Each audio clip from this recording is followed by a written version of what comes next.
Hello friends, ये है दिशना त्रिपाठी। इसका आया है 99% centum in AI and French. And ये है अवनी त्रिपाठी, मेरी ट्विन सिस्टर। इसका है 99% एंड उसको आया centum in mathematics, French and AI. तो बेटा आप लोग को बहुत बहुत कॉन्ग्रेचुलेशंस इतने अच्छे मार्क्स लाने के लिए। Now you are hope of the country. So मैं चाहता हूँ कि आप जो बच्चे इस साल अपीयर होने जा रहे हैं 2025 में क्लास 10th में, उनके लिए आप अपनी स्ट्रेटजी शेयर करो और बताओ कि कैसे हमें पढ़ाई करनी चाहिए और आप लोग की कैसी जर्नी रही इस एग्ज़ाम के दौरान। तो सबसे पहले मैं आपसे ये पूछना चाहूँगा कि बेटा NCERT का क्या रोल है एग्ज़ाम में? NCERT is literally the key for boards. It is very very important. ये बहुत important है। NCERT पढ़ना, उसकी रीडिंग करना बहुत ज़रूरी है। लाइन बाय लाइन रीडिंग करना बहुत ज़रूरी है। और कई लोग सोचते हैं कि NCERT के शॉर्ट नोट्स बना लेते हैं, और उससे भी ज़्यादा ज़रूरी बात है कीवर्ड्स को अंडरलाइन करना। उन्हें कभी मिस नहीं करना चाहिए। कुछ लोग अपने ही भाषा में लिखना पसंद करते हैं एग्ज़ाम में, वो बहुत अच्छी चीज़ है, बट उसमें आपको ध्यान रखना है कि कीवर्ड्स कहीं मिस ना हो जाए, क्योंकि उससे मार्क्स बहुत जल्दी जाते हैं।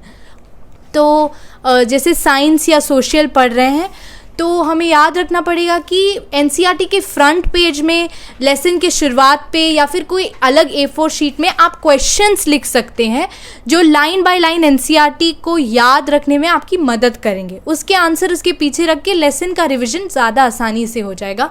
तो NCERT का बहुत बहुत बड़ा रोल है CBSE बोर्ड एग्ज़ाम में। एकदम सही कहा बेटा आपने। इवन सिर्फ NCERT पढ़ के ही बच्चा लगभग 90% मार्क्स स्कोर कर सकता है। अब मेरा दूसरा क्वेश्चन दिशना से होगा कि बेटा आप बताओ, जब बोर्ड के एग्ज़ाम आने वाले थे after your half yearly exam, तो आपका टाइम टेबल क्या था? आप कैसे प्रिपरेशन करते थे? तो जब प्रिपरेटरी लीव्स मिली थी हमें, तो उसको यूटिलाइज़ करना बहुत इम्पॉर्टेंट चीज़ बन गया था। तो हम लोग अपना डे यूजुअली डिवाइड करते थे इन लाइक स्लॉट्स। पहला स्लॉट उठते ही मान लीजिए थोड़ा रिफ़्रेश किया वो सब, तो 8 बजे से शुरू करते थे। 8 to 10 पहला स्लॉट, सेकंड 10:30 to 1:30। फिर हम लोग ब्रेक लेते थे, खाना खाते थे, मान लीजिए थोड़ा रेस्ट करते थे। उसके बाद 3 to 5 और फिर एक और घंटा रिक्रिएशनल एक्टिविटीज़ के लिए। फिर 6 to 9:30 खाने के पहले तब तक पढ़ते थे। उसके बाद 10:30 to 11:30 सोने के पहले 1 घंटा रिवीजन के लिए। तो ये हमारी टाइम टेबल थी यूजुअली बिफोर प्रिपरेटरी। वाओ, मतलब कि 11 hours daily. I think exam time में जब आपका गैप होता होगा तो वो तो शायद 15 घंटे 16 घंटे हो जाते होंगे, क्योंकि उसमें तो बच्चे ठीक से सोते भी नहीं हैं कि बस 4 दिन बच्चे हैं, जितना अच्छा से अच्छा स्कोर कर लो। Very good. अब नेक्स्ट क्वेश्चन मैं अवनी से पूछना चाहूँगा कि बेटा प्रैक्टिस सेट्स का क्या रोल होता है? जो हम लोग क्वेश्चन सॉल्व करते हैं, सिंपल पेपर्स लगाते हैं, उनका एग्ज़ाम में 10th के एग्ज़ाम में क्या रोल है? कितने करने चाहिए बेसिकली एक बच्चे को? Practice set is also again one more important role. It plays a very key role in getting marks. बहुत important है practice करना, because practice only makes perfect। कि हमने कितनी बार सुना है। इट इज़ वेरी इंपॉर्टेंट, बहुत ज़रूरी है कि हम जितने हो सके उतने प्रैक्टिस पेपर लगाएं। कई बुक्स मिलती हैं तो 10 years और कुछ लोग प्रेफर करते हैं कि 5 years। तो जितना प्रैक्टिस हो सके उतना करना ज़रूरी है। पेपर सॉल्व करना ज़रूरी है, टाइम के हिसाब से करना ज़रूरी है। तो माहौल बना के अच्छे से प्रैक्टिस करना बहुत बहुत ज़रूरी है, क्योंकि सबसे ज़्यादा बच्चे लूज़ करते हैं वो एग्ज़ाम हॉल की टेम्परामेंट के वजह से होता है। तो हम चाह सकते हैं कि प्रैक्टिस से हम जितना चाहे वो मिनिमाइज़ कर सकते हैं वो टाइप का एरर, ताकि हम बहुत ज़्यादा अच्छे मार्क्स स्कोर कर सकते हैं। सिर्फ प्रैक्टिस से ये हो सकता है। यस, एकदम बेटा सही कहा आपने कि बिना प्रैक्टिस किए कुछ भी नहीं हो सकता। हम अपने एरर आइडेंटिफाई करते हैं और अपनी एनर्जी भी बचाते हैं। एग्जाम पीरियड में आपकी लिखने की भी स्पीड तेज़ हो जाती है और प्रैक्टिस से कॉन्फिडेंस भी आता है, क्योंकि मैंने इतने क्वेश्चन पेपर सॉल्व कर लिए। अब नेक्स्ट क्वेश्चन दिशना से कि बेटा जब प्रैक्टिस की बात चल रही तो बताओ प्रीवियस ईयर पेपर्स का क्या रोल होता है हमारे एग्ज़ाम में? 10th क्लास के बोर्ड एग्ज़ाम में प्रीवियस ईयर पेपर लगाना कितना ज़रूरी है? प्रीवियस ईयर पेपर्स बहुत ही क्रूशियल है हमारे लिए, क्योंकि मतलब हाफ आप पहले ही एनसीईआरटी पढ़ के आप अपना कॉन्सेप्ट स्ट्रेंथ डेवलप कर लिए हैं, अच्छे से आप अटेम्प्ट कर सकते, पर क्वेश्चन कैसे आएंगे, कैसे मॉडल के आएंगे वो हम नहीं जानते। उसके लिए जो एक्सपोजर मिलेगा वो सिर्फ और सिर्फ प्रीवियस ईयर पेपर्स से ही मिलेगा। बोर्ड जो सीबीएसई बोर्ड है वो एक्चुअली स्टूडेंट फ्रेंडली है, वो लोग हमें यूजुअली प्रीवियस ईयर पेपर से ही क्वेश्चंस थोड़ा इधर उधर ट्विस्ट करके ही देते हैं। तो अगर आप मान लीजिए आपने प्रीवियस 10 ईयर्स के पेपर कर ही लिए तो आप इतना कॉन्फिडेंस आप कह ही सकते हैं कि 90-95% से आसानी से ला सकते हैं, क्योंकि आपको एक्सपोजर भी मिल गया है। एक तो कॉन्सेप्ट स्ट्रेंथ, दूसरा एक्सपोजर भी मिल गया है दूसरे टाइप के क्वेश्चन से, ताकि आप मतलब पेपर आसानी से फेस कर सकें। तो प्रीवियस ईयर पेपर बहुत ही इंपॉर्टेंट और क्रूशियल है हमारे लिए। हाँ बेटा, प्रीवियस ईयर पेपर तो मतलब जान है एग्ज़ाम की, वो आपने छोड़ दिया है तो पूरा ट्रैक्स एकदम अलग हो जाओगे, you will be lost in the exam. फिर उसके बाद मैं आप लोग से ये पूछना चाहूँगा कि आपने अपना सिलेबस फिनिश कब किया था? तो करीबन 5 फुल टेस्ट एग्ज़ाम लिखे हमने स्कूल की तरफ से। सो नवंबर में हमारा सिलेबस ख़त्म हो चुका था और उसका रिवीजन करना बहुत ज़रूरी था, तो हम लोग वो करते गए थे। माई गॉड, 5 फुल लेंथ टेस्ट। चलो बेटा, जब रिवीजन की बात उठी है तो इस पर भी हम लोग जानना चाहेंगे कि कितनी बार आप लोगों ने रिवीजन किया था और कैसे रिवाइज किया था, क्योंकि ये बहुत बहुत इंपॉर्टेंट एस्पेक्ट है एग्ज़ाम का। दिस्सू बताओ इस पर। तो अगर आप पूछें कितनी बार रिवाइज किया था, ऑलमोस्ट 7 टाइम्स एनसीईआरटी की रीडिंग लगाना, that is only main revision. Revision की बात जब आती है तो वो पूरा डिपेंडेंट इस पे ही हो जाता है कि आप कितनी बार एनसीईआरटी पढ़े, और वो भी अच्छे से लाइन बाय लाइन। तो उसको जोड़ेंगे तो 5 बार हमारे फुल टेस्ट हुए थे, उसके पहले पढ़े थे, और एक बार बोर्ड के एकदम पहले, और एक बार गैप टेस्ट में। तो ऑलमोस्ट 7 टाइम्स हम लोग ने पूरा रिवीजन किया था। और कैसे, वही बहुत इंपॉर्टेंट क्वेश्चन था, कैसे रिवीजन किया वो हर बच्चे पे डिपेंड करता है। पर हम लोग ने जो स्ट्रैटेजी या ट्रिक फॉलो की थी वो था कि जब हम लोग रीड करते थे, यूजुअली दूसरे लोग कुछ कुछ प्रेफर करते, पर हम लोग यूजुअली वी रेड अलाउड। हम लोग मतलब तेज़ी से पढ़ते थे ताकि हमारे ब्रेन में वो जाए, बात जाए और हम समझे हम क्या पढ़ रहे हैं। यूजुअली साइलेंट रीडिंग भी वर्क करता है, पर मेरे हिसाब से कि जब हम तेज़ पढ़ते तो हमें ही खुद की बात सुनाई देती है और वो और तेज़ी से जाता है हमारे दिमाग में। तो रीड अलाउड वेरी इंपॉर्टेंटली, कि तेज़ी से पढ़ें, समझें क्या पढ़ रहे हैं। उसके अलावा सब्जेक्ट बाई सब्जेक्ट डिफ़र करता है, हर सब्जेक्ट के लिए आप जब खुद क्वेश्चन बना सकते हैं लेसन में, तब मान लीजिए आपने लेसन मतलब पूरे शिद्दत से किया है। जब आप लाइन बाय लाइन लेसन पढ़ते हैं, एक एक लाइन से क्वेश्चन बना के लिख लें, फर्स्ट पेज में लिखते सारे क्वेश्चन जो बना सकते हैं, फिर उन्हीं क्वेश्चन को आंसर करने की कोशिश करिए खुद के वर्ड्स में। जब आप कर सकते हैं वो फुल प्रिपरेशन के साथ, आप वो सब आंसर कर सकते हैं और आप खुश हैं अपने आंसर से, आप अपने आप को फुल रिवॉर्ड कर सकते हैं उस आंसर से, तब आप मान लीजिए आपका लेसन हो गया, तब रिवीजन कंप्लीट होता है। तो हर लेसन की रीडिंग के बाद वो क्वेश्चंस करें, दैट इज़ वेरी इंपॉर्टेंट। फिर दूसरे वेबसाइट्स और वो सब अप्रोच कर सकते हैं आप रिवीजन के लिए क्वेश्चंस दूसरे वेबसाइट से, दैट इज़ ऑल्सो देयर, वो भी एक ऑप्शन है हमारे लिए। पर रिवीजन के लिए NCERT reading firstly very important. अपने शॉर्ट नोट से तो वो भी पढ़ सकते हैं, अगर टाइम कम पड़ा तो वो टाइम की कभी प्रॉब्लम नहीं होती है, तो एनसीईआरटी रीडिंग लगाना ही लगाना है। उसके बाद क्वेश्चंस, वो दोनों चीज़ कर लिया तो रिवीजन कंप्लीट होता है। ओके बेटा, revision is the most important thing. यदि रिवाइज नहीं किया तो सब माइंड से गायब हो जाएगा।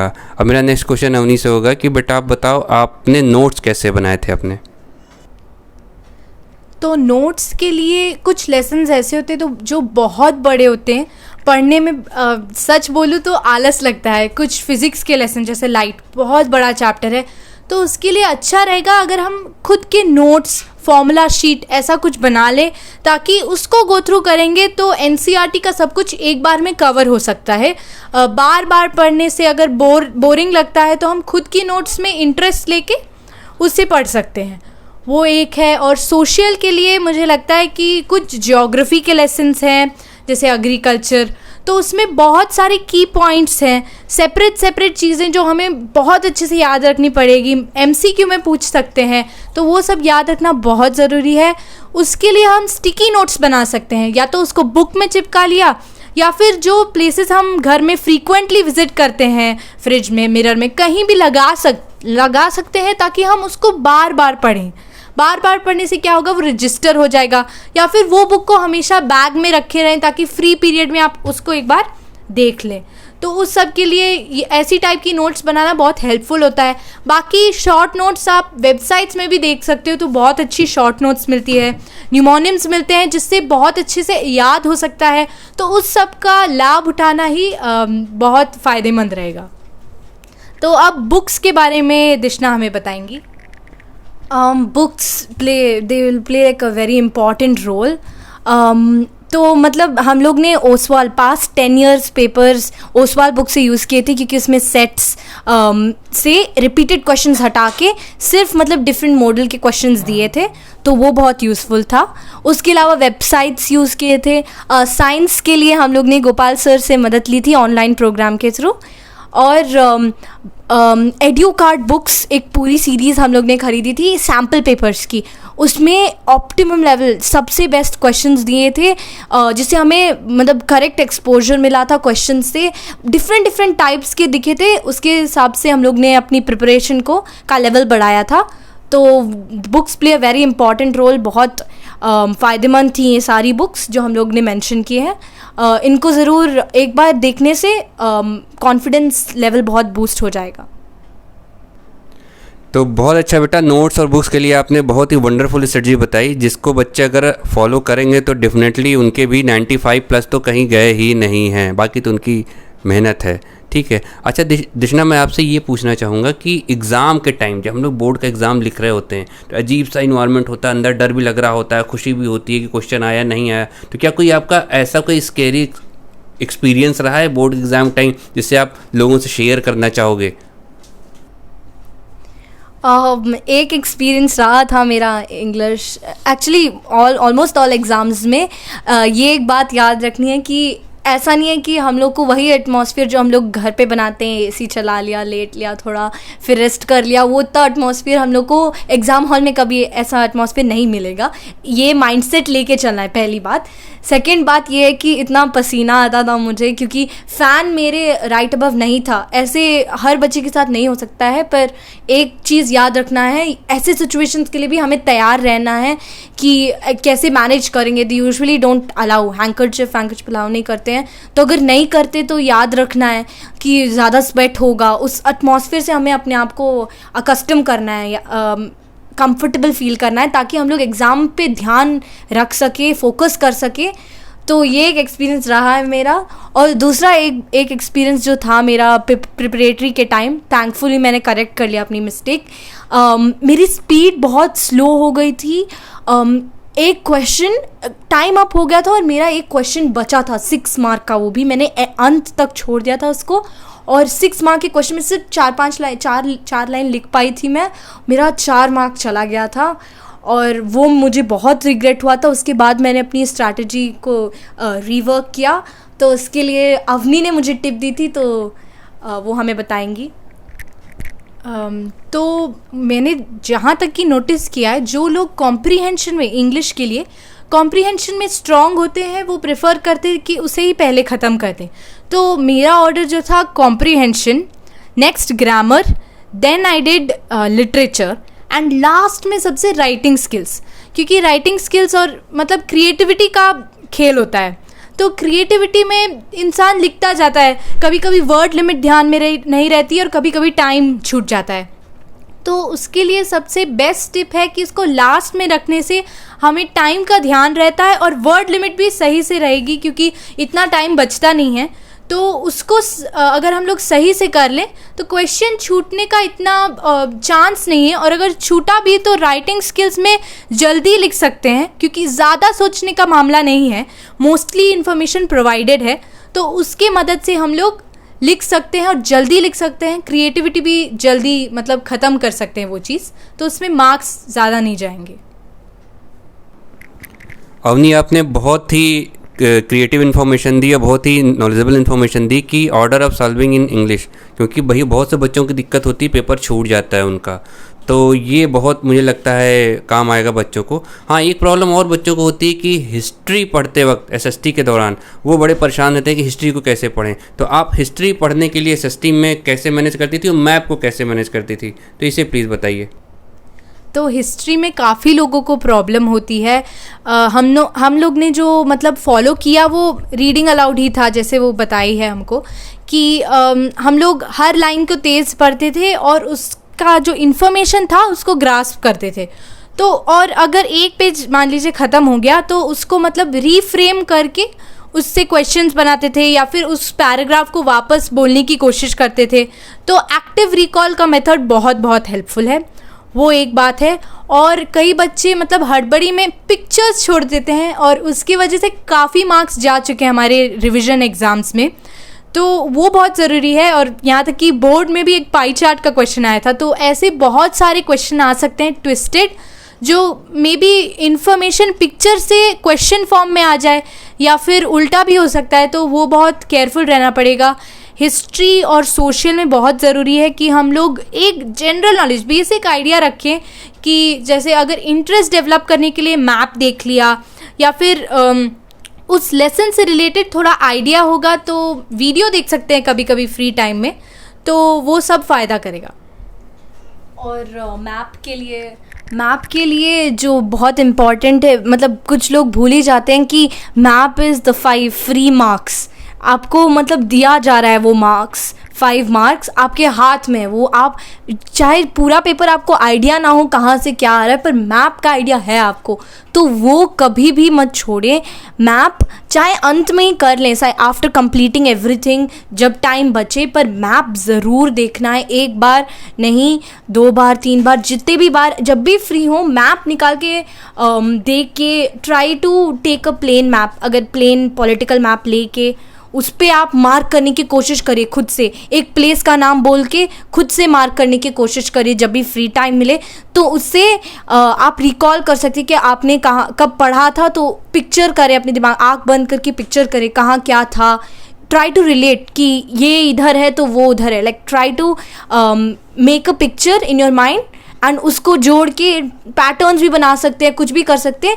उसके मदद से हम लोग को मैप बहुत आसान हो जाएगा. 5 मार्क हमें मिल जाएंगे. वाह बेटा, सो क्रिएटिव. आपने इसका आइडिया ढूंढ निकाला है कि हिस्ट्री को कैसे इंटरेस्टिंग बनाएं और मैप को कैसे करें. तो मैं चलते चलते आपसे ये पूछना चाहूँगा कि कोई भी 3 एडवाइस आप स्टूडेंट्स को क्या देना चाहेंगे जो इस साल के बोर्ड एग्ज़ाम में अपीयर होना चाहते हैं. तो 3 टिप्स, जो 3 थिंग्स आपको एक्सेल करने में मदद करेगी, hopefully it will be helpful. First जो है वो है हेल्थ इज़ वेल्थ. ये हम लोग भी जब थे बोर्ड के एग्ज़ाम पे हम लोग समझे नहीं ये कितना इम्पॉर्टेंट है. साइंस के एग्ज़ाम के दौरान मेरी भी तबीयत थोड़ी ख़राब हो गई थी. तो ये बहुत इम्पॉर्टेंट है, बाहर का खाना ना खाएं. एटलीस्ट ड्यूरिंग एग्ज़ाम की वो गैप डेज़ के दौरान टेम्प्टेड ना हो, वहाँ कंट्रोल करें, हेल्दी फूड खाएं. Try to avoid as much as possible. अपनी डाइट उस समय एटलीस्ट हेल्दी रखें. कभी कभी एक्सरसाइज करना है, मान लीजिए 15 minutes 20 minutes breathing exercise, meditation, ऐसे कुछ कर सकते हैं टू मैनेज स्ट्रेस और बॉडी को काम करने के लिए. और खाना प्रॉपरली खाना, वो सब बहुत इम्पॉर्टेंट है स्ट्रेस को मैनेज करने के लिए और एग्ज़ाम में अच्छा स्कोर करने के लिए भी. सो एडवाइस नंबर 2, ये मेरी फादर की गोल्डन एडवाइस थी कि 10 to 1 जो बोर्ड एग्ज़ाम का टाइम होता है वो हमें डेली प्रैक्टिस करना है. कुछ भी कर ले बट एटलीस्ट 10 to 1 एक पेपर सॉल्व करने की कोशिश करें. एटलीस्ट जब प्रिपरेटरी लीव मिले उस दौरान हमें एक पेपर ज़रूर सॉल्व करना है उस दौरान, क्योंकि हम उस टाइम से हम यूज टू हो जाएंगे कि मतलब 10 to 1 अगर कुछ बच्चों को नींद आने लगती है, कुछ बच्चे तभी उठते हैं, वो सब मतलब अवॉइड करने के लिए, एग्ज़ाम पे पूरा फोकस करने के लिए 10 to 1 अगर हम प्रैक्टिस करें तो वो बहुत हेल्पफुल रहेगा. Third and last advice, practice. That is really important कि प्रैक्टिस के बिना कुछ नहीं हो सकता है. जितने भी पेपर्स कर सके उतना करिए, क्योंकि लास्ट जो फ्यू डेज़ होते हैं जो बचते हैं उसमें कभी कोई आइडिया नहीं आता हम कितने प्रिपेयर्ड है, कैसे फेस करेंगे एग्ज़ाम को, कैसे क्वेश्चंस आएंगे, बहुत व्हाट इफ्स दिमाग में चलते हैं. बट उस समय अगर प्रैक्टिस हम लोग किए डिफरेंट मॉडल, डिफरेंट क्वेश्चंस, तब हमारे अंदर का कॉन्फिडेंस इतना बढ़ जाएगा कि हम एग्ज़ाम को फेस करने के लिए रेडी हो जाएंगे. तो बस ये 3 रूल्स आप फॉलो करें तो कुछ भी अचीव कर सकते हैं. बहुत अच्छी एडवाइस दी आपने। हेल्थ इज़ वेल्थ, बिना हेल्थ के कुछ नहीं हो सकता। हमें बहुत टेम्पटेशन आता है कि चलो आज तो ब्रेक है, 5 दिन का ब्रेक है, चिल मारो, कुछ खा लो वालो, तो दिक्कत तो होती है उससे। तो बेटा मैं पूछना चाहूँगा कि आपका साइंस का पेपर में तबीयत ख़राब हुई थी, तो आपके साइंस में कितने मार्क्स आए थे? मेरे साइंस में 99 आउट ऑफ 100 आए थे। 1 मार्क का मिस्टेक मैंने किया था। वो क्योंकि मैं अपने आप को मतलब हेल्थ पे आधा ब्लेम कर सकती हूँ। एक तो फोकस नहीं रहता है, जब आपकी तबीयत ख़राब हो जाती है तब इतना फोकस नहीं रह पाता है एग्ज़ाम में, और इधर उधर दिमाग जाता है, कभी कभी पेट दर्द होता है, तो फिर आपका जब फोकस हैम्पर हो जाता है तब नहीं अप्रोच कर पाते, क्वेश्चन को उस तरह से नहीं देख पाते। जब स्वस्थ रहते हैं उस तरह से नहीं देख पाते हम लोग, तो इतना रिस्क नहीं लेना चाहिए हेल्थ के साथ, ये मेरा एडवाइस है। वाह, तबीयत ख़राब थी तो 99 मार्क्स आए, तबीयत सही होती तो पता नहीं क्या करते, मुझे लगता है 100 के भी पार चला जाता है। अच्छा बेटा ये बताओ आप लोग कि आप लोग ने अपने करियर में प्लान किया है आगे आगे चल के आप लोग को क्या करना है, और अपनी इस ह्यूज सक्सेस का क्रेडिट आप किसे देना चाहोगे? तो क्रेडिट की बात आए तो मॉम, डैड एंड टीचर्स, उन लोग के सपोर्ट की वजह से ही हम लोग इतना ऊंचाई तक पहुंच पाए, इतना जो आया है मार्क्स वो आ पाया है। और गोल के बारे में पूछे तो मैं अभी आईटी की तरफ फोकस कर रही हूँ। मुझे आईटी ज्वाइन करना है, तो उसके जेई प्रिपरेशन कर रही हूँ। एंड मैं अप्रोच कर रही हूँ नीट की तरफ, डॉक्टर बनना चाहती हूँ, तो उसकी प्रिपरेशन कर रही हूँ। एम्स मेरा ड्रीम कॉलेज है, तो हम लोग वर्क कर रहे हैं इसके तरफ। And thank you again to our family and our teachers, our friends, everyone, thank you so much. Thank you very much. आपने बच्चों को बहुत अच्छी एडवाइस दी। हम गॉड से यही प्रेयर करेंगे, रीड मोर एकेडमी यही प्रेयर करेगी कि आप लोग अपने टारगेट को अचीव करें और अच्छे रैंक से आप लोग नीट और आईटी को क्रैक करें। हमारी बेस्ट विशेज़ आपके साथ हैं। All the best.